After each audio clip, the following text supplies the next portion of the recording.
లో పట్టు విడుపు అనేది చాలా ముఖ్యం. కానీ దేన్ని పట్టుకోవాలి, దేన్ని విడిచిపెట్టాలనేది చాలా కన్ఫ్యూజన్‌గా ఉంటుంది కదా! నేను చిన్న కథ చెప్తాను. దీన్ని బట్టి మీరు ఈజీగా అర్థం చేసుకోగలరు.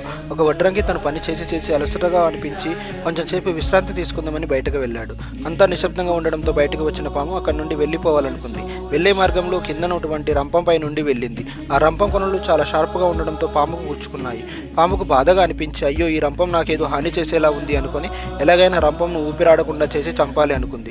ఎలాగైనా చంపేస్తా అనుకున్న పాము తనకున్న ఓపిక, బలం, కసి అంతా కలిసి గట్టిగా చుట్టుకుంది. అంతే, పాము అంతా నెత్తురు ఓడి ముక్కలు ముక్కలై చనిపోయింది. ఇక్కడ తను వెళ్ళాలనుకున్నది, ఇక్కడ ఉంటే తన ప్రాణాలకు ప్రమాదం అనుకున్న పాము అలా వెళ్ళేటప్పుడు తన మార్గంలో తను వెళ్ళాలి. అవును, నువ్వు వెళ్ళాలనుకున్న మార్గంలో సమస్యలు ఎదురవ్వచ్చు, కానీ వాటిని విడిచిపెట్టాలి. దీనినే విడుపు అంటారు.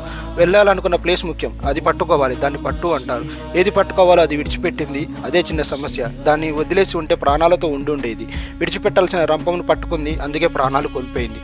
అందుకే మన పెద్దవాళ్ళు అంటుంటారు, పట్టు విడుపు అనేది ఉండాలి అని.